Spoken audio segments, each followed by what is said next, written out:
మనకు ఎమోషన్స్ ఎక్కడి నుంచి వస్తాయో తెలిస్తే ఆ ఎమోషన్స్ని రెగ్యులేట్ చేయడం చాలా ఈజీ.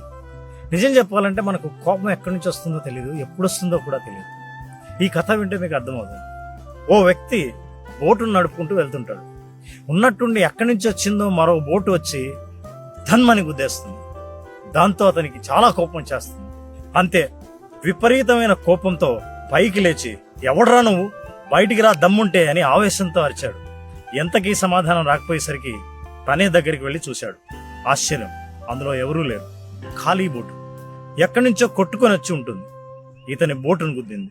అంటే కోపము బోట్ నుంచి రాలేదు, తనలోంచే ఉన్న కోపం బయటపడింది. దీన్నే ఎంటీ బోట్ యాంగర్ అంటారు. ప్రతిరోజు మనం ఎదుర్కొనే ట్రాఫిక్ వల్ల కావచ్చు, ఫ్లైట్ ఆలస్యం వల్ల కావచ్చు, ఇతరుల మీద ఉన్న అభిప్రాయం కావచ్చు, మీ లైఫ్ పార్ట్నర్ బిహేవియర్ కావచ్చు, మీరు జాగ్రత్తగా ఆలోచిస్తే అవన్నీ ఎంటీ బోట్స్ మాత్రమే. బోటు కొట్టుకొని వచ్చినట్టు లైఫ్ కూడా అంతే, వచ్చి గుద్దుకుంటుంది. కోపం వల్ల సమయము, సంబంధాలు బాగా దెబ్బతింటాయి.